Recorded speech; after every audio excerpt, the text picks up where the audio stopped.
Hello everybody, Mark Anthony, the Vegas Tourist, and I am standing in front of what used to be the Hard Rock Hotel and Casino. One time this was the hottest place in town. This is what gave birth to the day clubs, the pool parties, celebrity sightings and all that. It all really started right here, 1 mile off the Vegas Strip.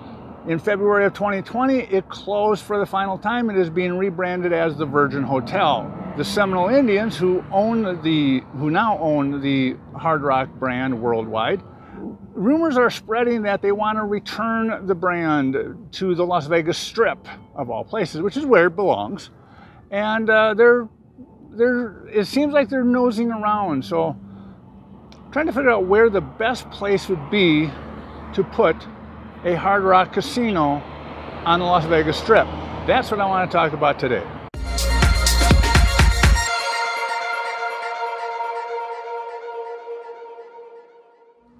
Well, hello everybody. Welcome back to my channel. Yes, I am Mark Anthony. I am the Vegas Tourist. And today we're going to talk about the Hard Rock. Yes.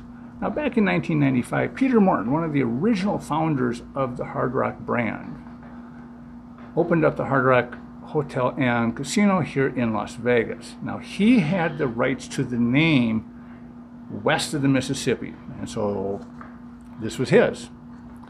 And it was the first rock and roll themed hotel, you know, it has all of the memorabilia in it and all of that, right?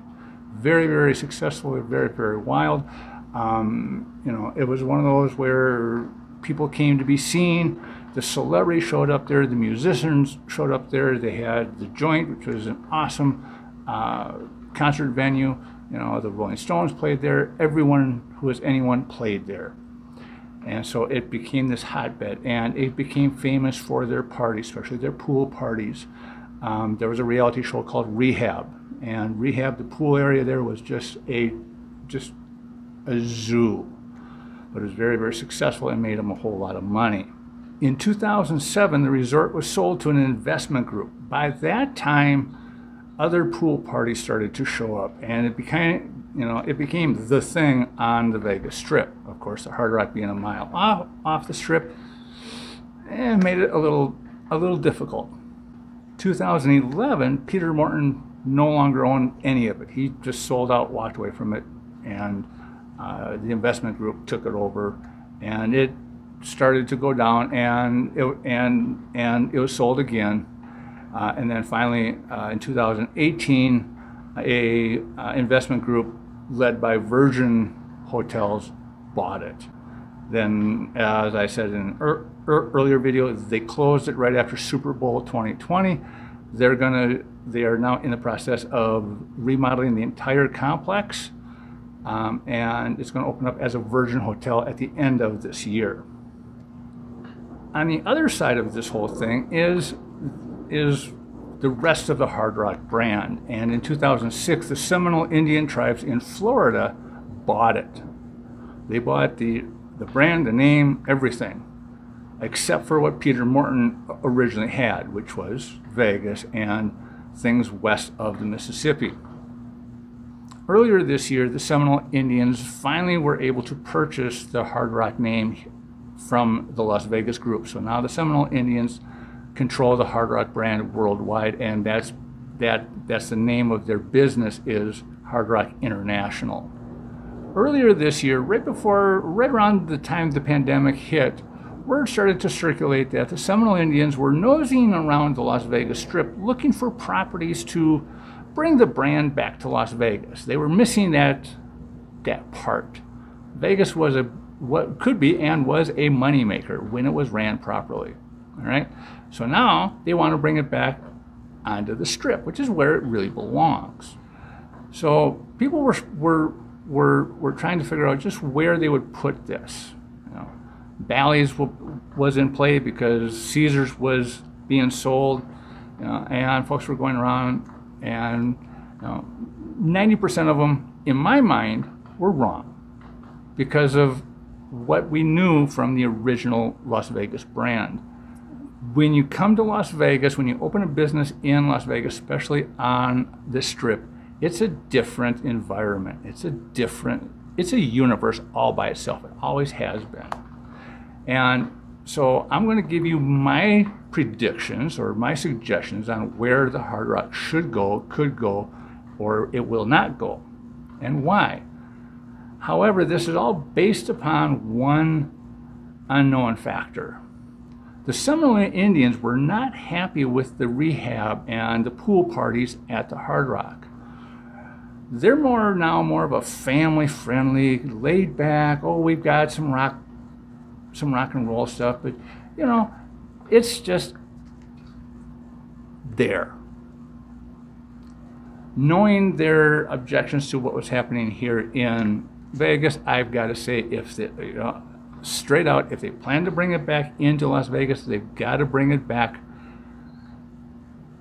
lean it more towards the old way than the new way. Maybe not as crazy and rowdy as rehab was, but they need that vibe. You just don't come to Vegas with your playbook. You got to bring your A game and take it up a notch if you plan on succeeding on the Las Vegas Strip. All right. So everything I'm about to say is based upon the fact that they're going to come back with that party atmosphere or that edge if you want to go there. All right. So here are my predictions on where the Hard Rock could go. First of all, we're going to go up to the north end of the Strip across from the Sahara, that big empty lot, now owned by Phil Rufkin, the owner of Circus. It would, Hard Rock would be starting from scratch. That way they can build their own party palace. However, this location, Mr. Rufkin, prior to the virus, was already making some serious cash from that piece of property. So I don't see him selling it. Move down a little bit farther, you have the old Frontier site in front of Trump Hotel. Again, if they were going to start from scratch, this would be ideal for them. This is probably the best place to build if they were going to start from scratch.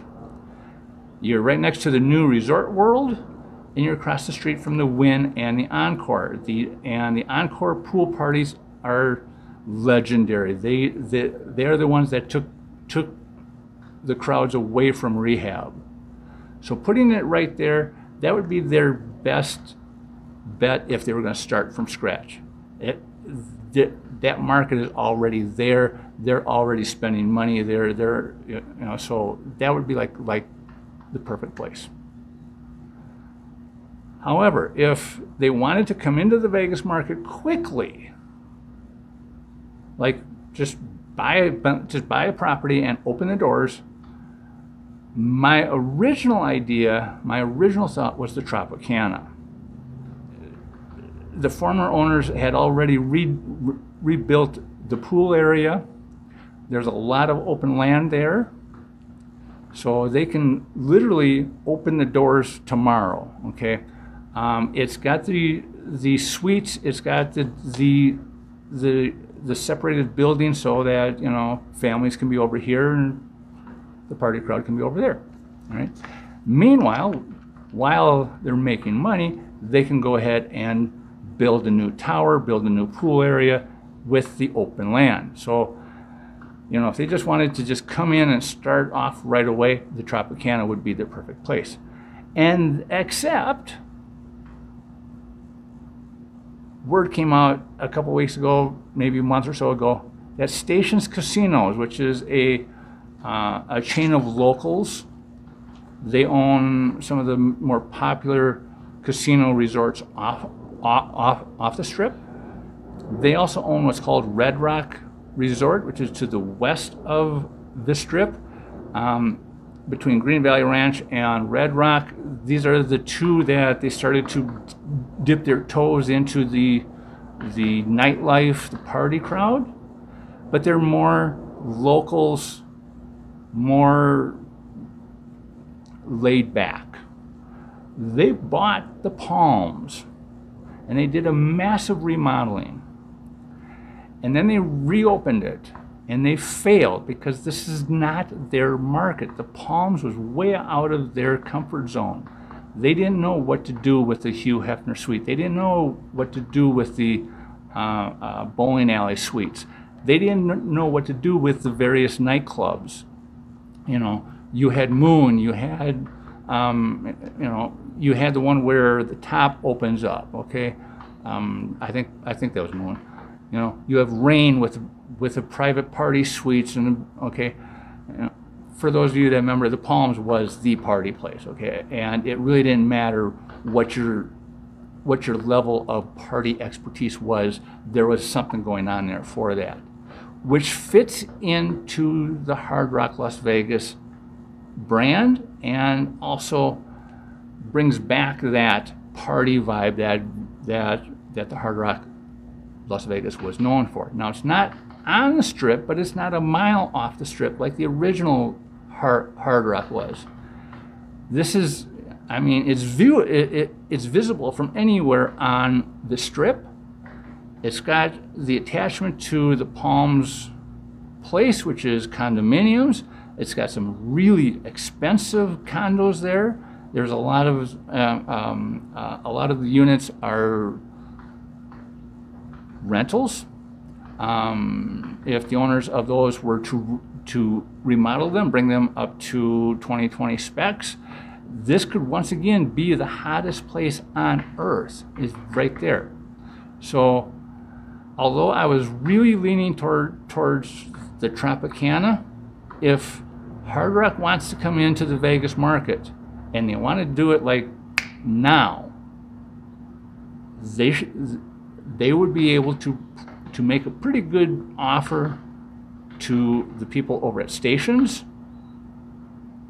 and basically just take the keys, open up the Palms, throw their name on it, and Party Central reimagined in Las Vegas almost instantaneously, and they would probably make their money back in about 2 years, with the caveat that they do it Vegas style, not Florida style. You agree with me on that one? Leave me your comments and your questions down below. As always, subscribe to my YouTube channel. Hit the subscribe button. Hit the little bell, the bell button there. And if you need more information, of course, you can always find me at thevegastourist.com. All right, Mark Anthony, thevegastourist.com, and I will catch you all next time.